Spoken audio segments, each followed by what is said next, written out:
Hello friends, welcome back to my YouTube channel Easy to Learn. Today we are going to start history.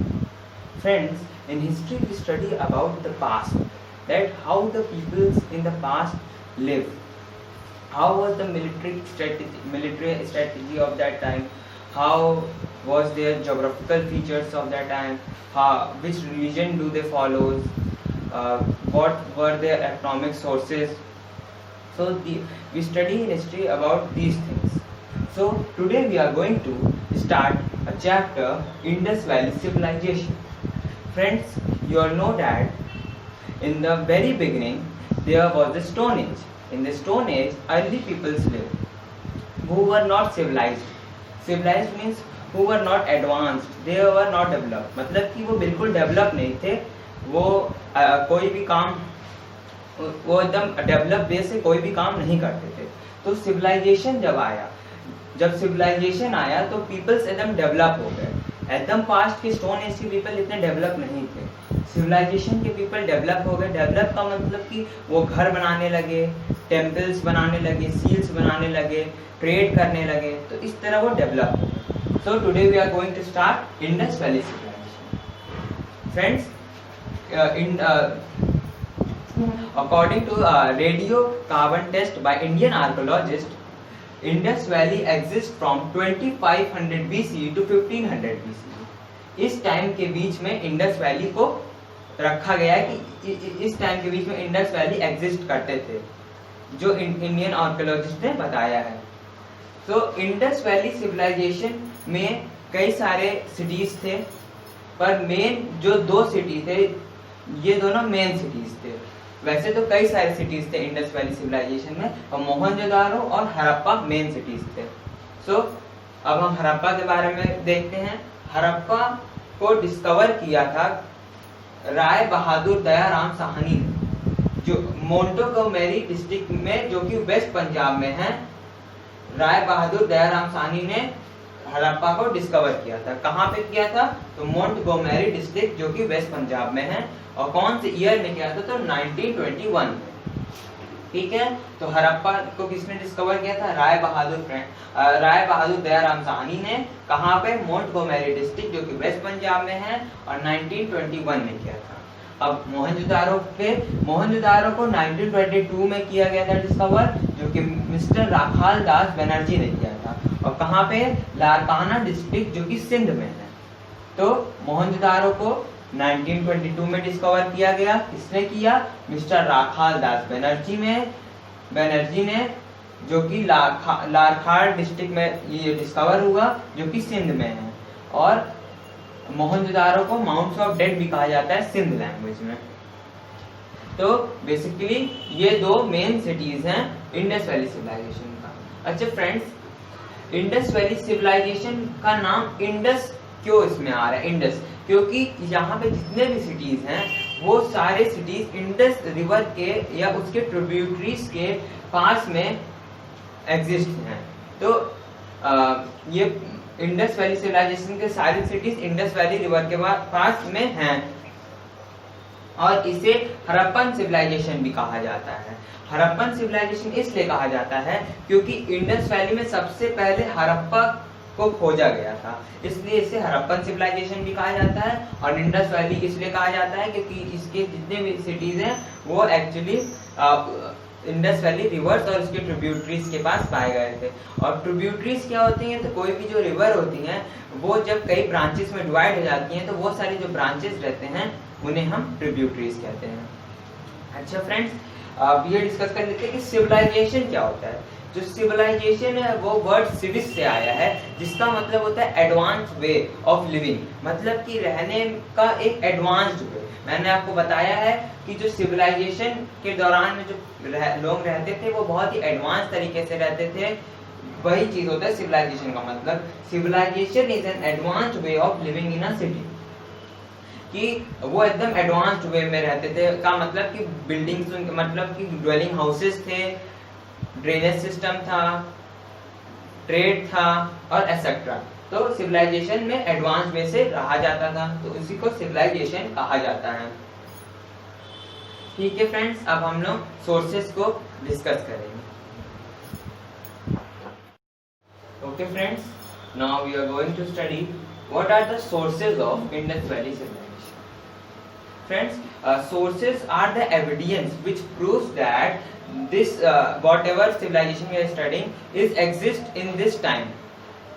इसका मतलब ये है कि ये बताता है, सोर्सेज से हमें ये पता चलता है कि कोई भी जो सिविलाइजेशन था या कोई भी एम्पायर कोई भी था जो स्थापित था, वो उससे हमें ये पता चलेगा कि ये कहाँ पे स्थापित था, कैसे स्थापित था, ये चीज हमें पता चलता है। तो सोर्सेज दो तरह के होते हैं, literary source and archaeological source. Literary source क्या होते हैं कि जो लिखित प्रमाण होते हैं, मतलब लिखित एविडेंस, जिससे हमें ये पता चलेगा कि हाँ यहाँ पे ये कोई बुक में मान लीजिए लिखा हुआ है और इस बुक को पढ़ने से ये पता चल जाएगा हाँ यहाँ पे ऐसे ऐसे चीजें हुई थी, यहाँ के रिलीजियस लाइफ ऐसी थी, पॉलिटिकल लाइफ ऐसी थी। तो लिटरेरी सोर्स में। आर्कियोलॉजिकल सोर्स क्या होता है कि कुछ बिल्डिंग्स टाइप का या मतलब बिल्डिंग नहीं, कुछ हाउसेस टाइप का, टेम्पल टाइप का। तो इससे ये पता चलेगा कि किस तरह उस समय बनाया जाता था, किस तरह की उस समय हर चीज घर बनते थे, बिल्डिंग बनती थी और टेम्पल्स बनते थे। तो आर्कियोलॉजिकल सोर्स ये बताता है। तो सोर्सेज मैंने आपको बताया कि एविडेंस होता है कोई भी चीज का। तो अब हम लोग इंडस वैली सिविलाइजेशन के सोर्सेज पढ़ते हैं। तो द ग्रेट बाथ एक तरह से आर्कियोलॉजिकल सोर्स है जो कि बना हुआ है, ये एक पुल टाइप का है जो कि मोहनजोदारो में पाया गया है। ये क्वाड्रेंगल पुल है। माना जाता है कि यहाँ पे कोई भी फंक्शंस होते होंगे तो यहाँ पे मनाए जाते होंगे। या इस क्वाड्रेंगल शेप का है और इसके चारों तरफ रूम्स और गैलरीज हैं। अब दूसरा सोर्स सील क्या होता है? तो सील्स जो होते हैं इन लोगों के डिजाइन होते हैं। एक स्क्वायर टाइप का बॉक्स रहता है जिसमें डिजाइन बने रहते हैं इनके एनिमल्स के। ये डिजाइन क्या शो करता है? सील्स जो रहता है इनके पॉलिटिकल लाइफ, सोशल लाइफ और रिलीजियस लाइफ को शो करता है कि किस तरह के पॉलिटिकल लाइफ थे उस समय और रिलीजियस लाइफ थे और किस तरह का इकोनॉमिक लाइफ था उन लोगों का। तो सील्स वो शो करता है। और स्क्रिप्ट क्या होता है? स्क्रिप्ट मैंने जब आपको अभी बताया, जो लिटरेरी सोर्सेज होते हैं जिसको पढ़ के समझ आता है कि यहाँ पे कैसे कैसे लोग रहते थे। तो स्क्रिप्ट वही है, पर यहाँ के जो स्क्रिप्ट मिले हैं उसके वर्ड अभी तक डिसफर नहीं हुए। इसका मतलब ये होता है कि ट्रांसलेट नहीं हो पाए हैं। जो स्क्रिप्ट के वर्ड्स हैं, जो लिखा गया है, जो साइंस एंड सिंबल्स बने स्क्रिप्ट में, वो अभी तक ट्रांसलेट नहीं हो पाए, इसलिए अभी तक कोई समझ नहीं पाए उसमें क्या लिखा है। कुछ लोग अंदाजा करते हैं कि ये तमिल के वर्ड्स हैं, पर तब भी ये प्रूफ नहीं हो पाया है कि ये कौन से वर्ड्स हैं। द बियर्ड मैन इनके स्टैचू है जो कि हड़प्पा और मोहनजोदारो दोनों जगह पाया गया है। द बियर्ड मैन एक इंसान की स्टैचू है जिसको माना जाता है कि वो कोई ऑफिशियल हो सकता है, प्रीस्ट हो सकता है, उनकी स्टैचू है। वो इनके आर्टिस्टिक स्किल्स को शो करता है। और उसी तरह डांसिंग गर्ल भी इनके स्किल्स को शो करते हैं, किस तरह अच्छे वो लोग मूर्ति बनाते थे। तो डांसिंग इज गर्ल क्या है? एक ब्रॉन्ज की मूर्ति है जिसमें एक गर्ल डांसिंग पोज में खड़ी है। तो वो डांसिंग पोज में खड़ी एक गर्ल है जिसकी मूर्ति है जो कि ब्रॉन्ज से बनी है वो मूर्ति। ये भी उनके आर्टिस्टिक स्किल्स को दिखाता है कि कितने अच्छे से वो लोग बनाते थे मूर्तियां। और सीटाडेल क्या है? सीटाडेल एक रेज्ड फोर्ट्रेस टाइप एरिया है। इसका मतलब क्या है कि ये एक रेज्ड एरिया, मतलब कि जैसे कि एक प्लेन है, नॉर्मल जो हम लोग प्लेन पढ़ते हैं वो प्लेन है, उसके ऊपर थोड़ा सा ऊपर का एरिया, जो कि इतना भी ऊपर, थोड़ा सा ऊपर का एरिया, जहां पे प्रोबेबली राजा लोग रहते होंगे, मार्केट्स होते थे और असेंबली हॉल्स रहते थे। तो ये ऊपर का एरिया था, प्लेन से ऊपर का एरिया। और प्लेन्स पे लोअर टाउन्स इसे बोला जाता है, प्लेन्स को, और इसे सीटाडेल बोला जाता है। तो लोअर टाउन्स क्या थे? जहाँ पे हाउसेस, नॉर्मल पीपल्स के हाउसेस थे, ड्वेलिंग हाउसेस। और यहाँ पे प्रोबेबली राजा रूल करते थे या और मार्केट्स थे और असेंबली हॉल्स पाए गए थे, द ग्रेट ग्रैंडीज पाई गई थी। तो अब हम आते हैं डॉकयार्ड पे। डॉकयार्ड क्या है? डॉकयार्ड का एग्जिस्टेंस ये प्रूफ करता है कि यहाँ पे फॉरेन ट्रेड होता था। डॉकयार्ड में फॉरेन ट्रेड किया जाता था।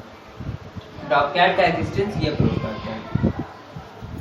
अच्छा फ्रेंड्स, एक क्वेश्चन इसमें होता है कि इंडस वैली से कोई भी सिविलाइजेशन रिवर के ही बगल में क्यों होती हैं?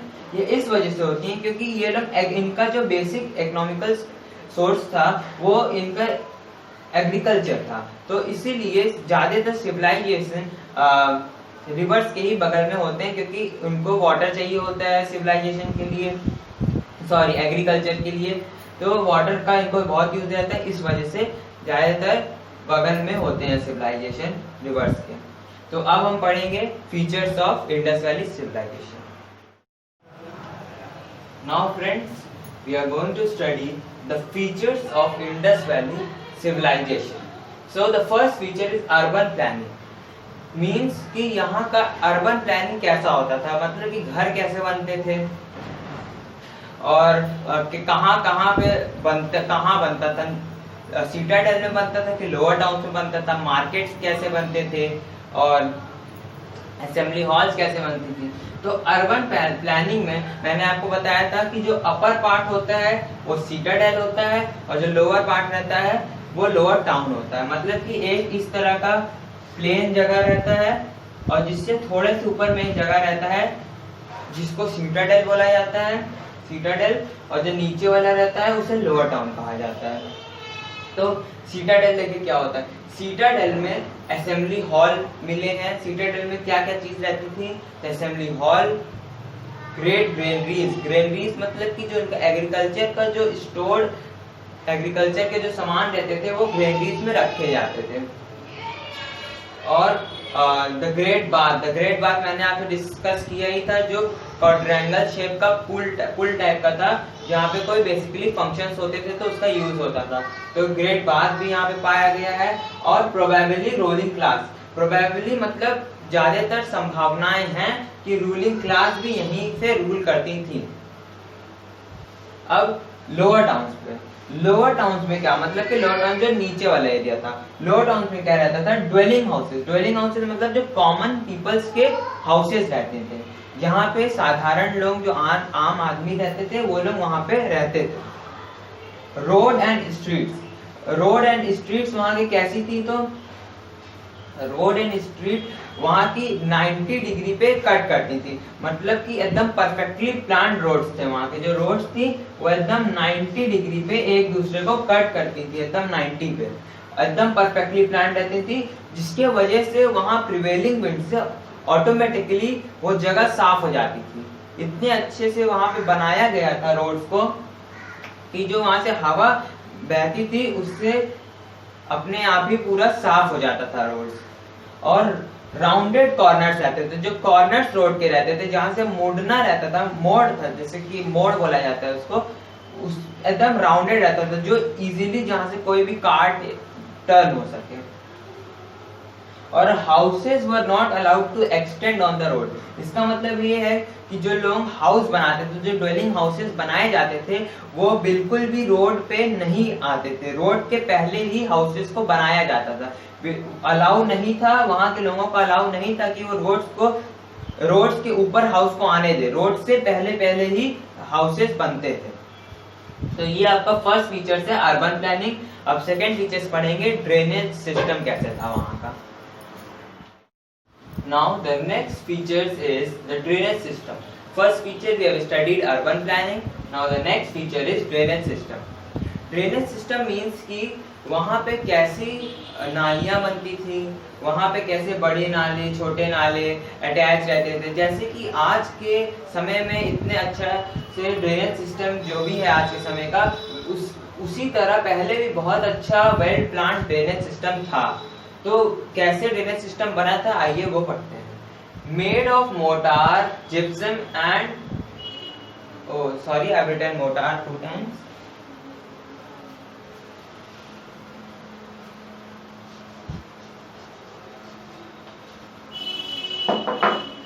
Drainage system was made up of mortar, gypsum and lime. इसका मतलब जो वहाँ के ड्रेनेज सिस्टम की जो नालियां बनती थी वो मोटार, जिप्सम और लाइम जैसे प्रोडक्ट से बनाई जाती थी। और there were manholes. Manholes का मतलब कि हर रेगुलर इंटरवल्स पे, मैन होल्स मतलब जहां से कोई भी व्यक्ति जाके कुछ प्रॉब्लम है, फंस गया, कुछ प्रॉब्लम आ गई नालियों में, तो उसको सही कर सके, वो उस चीज के लिए मैन होल्स बनाए जाते थे। सोचिए उस समय इतने पहले बनाए जाते थे, और हर रेगुलर इंटरवल्स पे कि हर थोड़े थोड़े दूर पे बनाए जाते थे। They were covered मतलब कि जो ड्रेनेज सिस्टम की जो नालियां थी वो कवर्ड रहती थी, ताकि डिजीज कोई ना फैले या कुछ अच्छे से वो कवर रखते थे। और किस चीज से कवर रखते थे? तो स्टोन, बिग स्टोन से और रॉक से, बड़े बड़े स्टोनों से, रॉक से कवर कर देते थे। अब each house drain was connected to a street drain. Street drain जैसे कि एक मेन ड्रेन रहता था ड्रेनेज सिस्टम, उससे हर हाउस का ड्रेनेज सिस्टम कनेक्टेड था। तो हम ड्रेनेज सिस्टम पढ़ लिए हैं, ये सेकंड फीचर्स है, एक बार रिवाइज कर ले। Made of mortar, gypsum and lime. यहाँ पे किस चीज से बने रहते थे? मोटार से, जिप्सम से और लाइम से। हर रेगुलर इंटरवल पे मैन होल्स थे। They were covered with big stones and rocks, से कवर्ड रहते थे ताकि कोई डिजीज या कुछ फैले ना। और each house drain is connected to a street drain, से कनेक्ट रहते थे, हर हाउस के ड्रेन स्ट्रीट ड्रेन से कनेक्टेड रहते थे। अब dwelling house, third feature of Indus Valley civilization. Dwelling houses क्या? जो नॉर्मल पीपल्स के जो हाउसेस रहते थे, उस समय भी हाउसेस बहुत अच्छे से बनाए जाते थे। आइए पढ़ते हैं उसे। They were built on the raised platform। Raised platform क्या?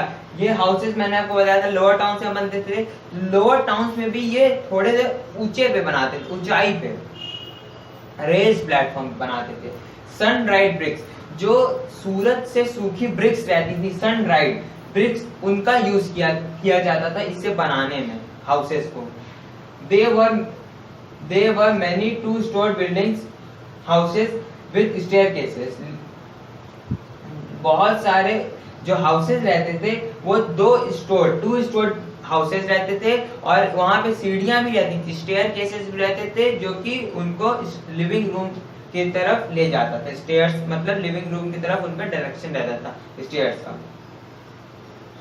Basic features of each house was an open courtyard. जो एक बेसिक फीचर्स है जो इंडस वैली में पाया गया कि हर हाउस में कोर्टयार्ड रहता था। कोर्टयार्ड को बरामदा कहा जाता है। तो कोर्टयार्ड हर हाउस में रहता था, जिसके चारों तरफ रूम्स रहते थे, गैलरीज रहती थी। तो अब हम लोग दो फीचर्स पढ़ चुके हैं, अब हम नेक्स्ट फीचर पढ़ेंगे, the great bath. So our next feature is the great bath.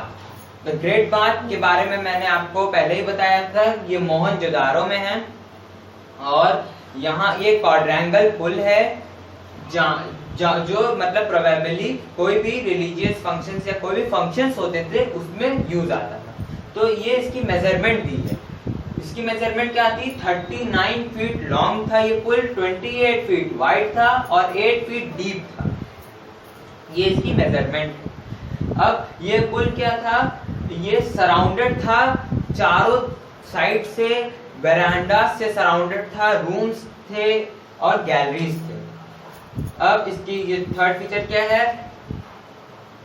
Step Leeds into the पुल, मतलब जो ग्रेट बाथ था, जो सीढ़ियां थी वो पुल में लीड करती थी, इसका मतलब कि पुल में जाती थी। अब ये इसका जो चौथा फीचर है ग्रेट बाथ का, पीरियोडिक क्लीनिंग। पीरियोडिक क्लीनिंग मतलब कि उनकी हर कुछ दिनों पे एक रेगुलर बेस पे क्लीनिंग होती थी। मतलब ये इनके क्लीनलीनेस को दिखाता है कि उस समय भी क्लीनलीनेस पे कितना ध्यान दिया जाता था। जल्दी से रिवाइज कर ले तो मेजरमेंट 39 फीट लॉन्ग था वो bath, great bath 28 feet wide था, 8 फीट डीप था, वो सराउंडेड था वेरांडा से चारों तरफ से, और जो सीढ़ियां थी वो पुल के अंदर तक जाती थी, मतलब लोगों को उतरने के लिए सीढ़ियां बनी थी। पीरियोडिक क्लीनिंग होती थी। पीरियोडिक क्लीनिंग उनके क्लीननेस को शो करता है कि कितना उस समय भी सफाई पे ध्यान दिया जाता था। अब हम लोग का फिफ्थ जो फीचर है वो ग्रेट ग्रेनरीज है। ग्रेट ग्रेनरीज क्या था? ये हड़प्पा का ग्रेट ग्रेनरीज जो हड़प्पा में पाया गया है। 2 rows with 6 granaries, मतलब 2 रो थे जिसमें 6 ग्रेनरीज थी, 6 ग्रेनरीज थी। And they were made on raised platform, जो ग्रेनरीज थी वो हाइट के प्लेटफॉर्म पे बनाई गई थी। ग्रेनरीज ऊंची प्लेटफॉर्म पे बनी थी, जैसे कि ड्वेलिंग हाउसेस ऊंचे प्लेटफॉर्म पे बने थे, वैसे ही ग्रेनरीज भी ऊंचे प्लेटफॉर्म पे बनाई गई थी। उसके बाद Harappa was located Harappa was located beside the river Ravi, जो जैसे मैंने आपको बताया था इंडस की ट्रिब्यूटरीज जो थी, मतलब जो इंडस के ब्रांचेस थे उसमें से एक रिवर रवि भी है, जिसके बगल में जिसके बिसाइड मतलब जिसके पास में हड़प्पा लोकेटेड था। हड़प्पा रिवर रवि के पास में लोकेट था और ऐसी जगह में मतलब ग्रेट ग्रेनरीज थी। ठीक है, अब क्या है, ये जो ग्रेट ग्रेनरीज है, यहाँ के क्रैक्स में ये 2 चीज पाए गए थे, व्हीट एंड बार्ली ग्रेन्स यहाँ पे पाई गई थी। हड़प्पा के ग्रेनरीज में व्हीट एंड बार्ली ग्रेन्स पाई गई थी। ठीक है, अब हम आते हैं असेंबली हॉल, जो कि 6 फीचर्स है। 6 फीचर है। ये असेंबली हॉल क्या है कि प्रोबेबली यहाँ पे माना जाता है कि यहाँ पे कोई रिलीजियस फंक्शंस होता होगा, या कोई असेंबली जो होती है राजाओं की असेंबली